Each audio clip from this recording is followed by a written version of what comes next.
আসসালামু আলাইকুম। হ্যালো বন্ধুরা, কেমন আছো সবাই? আশা করি ভালো।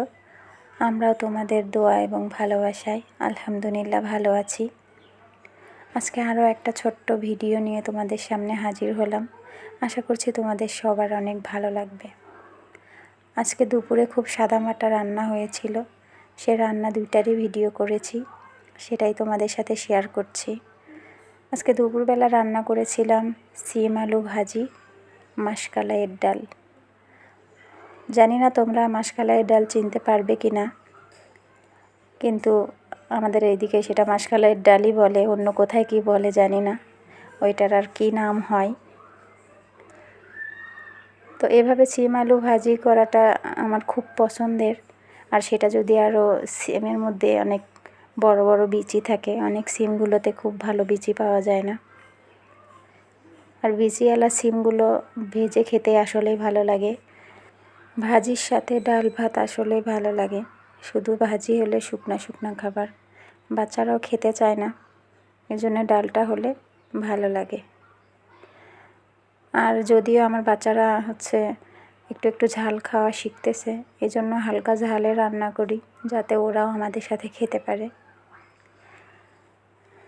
এখানে আমি সিমের বিচি কিছুটা সিম থেকে বের করে নিয়েছিলাম, খোসাগুলো দেয়া হয়নি, শুধু সিমের বিচিগুলো দিয়েছিলাম যাতে বাচ্চাদের প্লেটে সিমের বিচি গেলে ওরা খেতে চায়, পছন্দ করে সিমের বিচিটা। তাই বিচি দিয়েই অনেক সময় দেখা গেল 2-1টা আলুর পিস নিয়ে খেয়ে নেবে ভাতটা।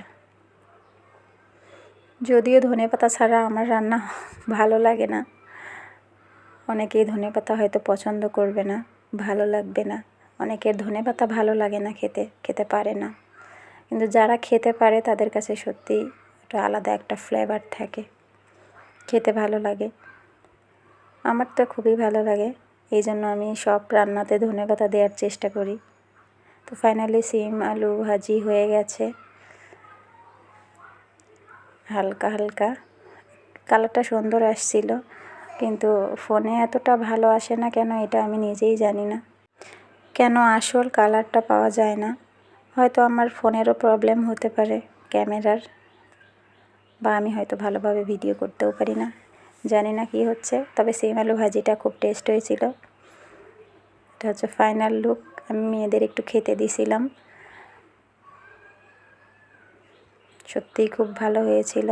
তো এরপরে আমি ডাল রান্না করব, এই জন্য ডালের জন্য সব কিছু রেডি করে রাখা ছিল, এই ফ্রাইং প্যানে তুলে দিলাম।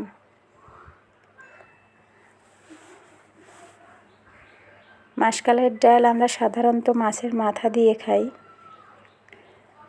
তো মাছের যে কোনো অংশ হলেই হবে, মাছের মাথা দিয়ে খাইলে টেস্ট ভালো লাগে।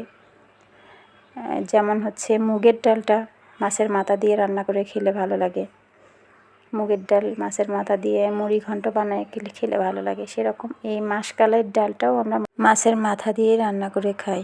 আজকে আমার মাছ ছিল 2 পিস, মাঝারি সাইজের, তো এটা পুরোটাই দিয়েছি, হালকা ভেঙে ভেঙে দেব।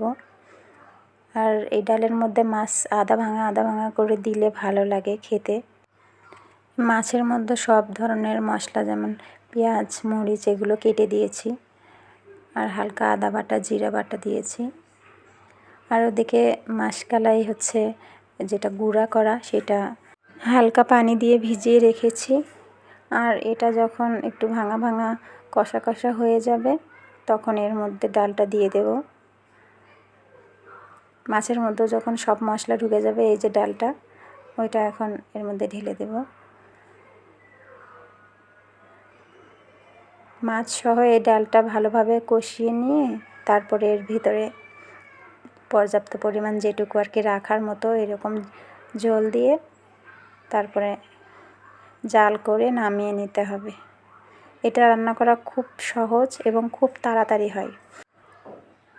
রান্নাটা খুব সহজ এবং খুব তাড়াতাড়ি করা যায়। খেতে বসবো তার 10-15 মিনিট আগে রান্নাটা শুরু করলেই কমপ্লিট হয়ে যাবে রান্নাটা।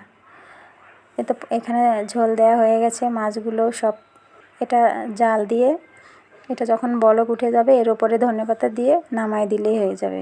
বেশি সময় লাগে না রান্না করতে, খুব ইজি। খুব যত রান্না থাক এই মাসকালের ডালটা রান্না করা সবচেয়ে সহজ এবং তাড়াতাড়ি এবং খেতেও অনেকটা সুস্বাদু।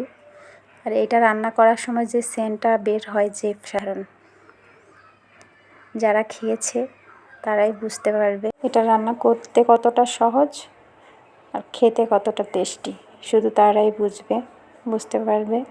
যাই হোক, আমার রান্না মোটামুটি কমপ্লিট।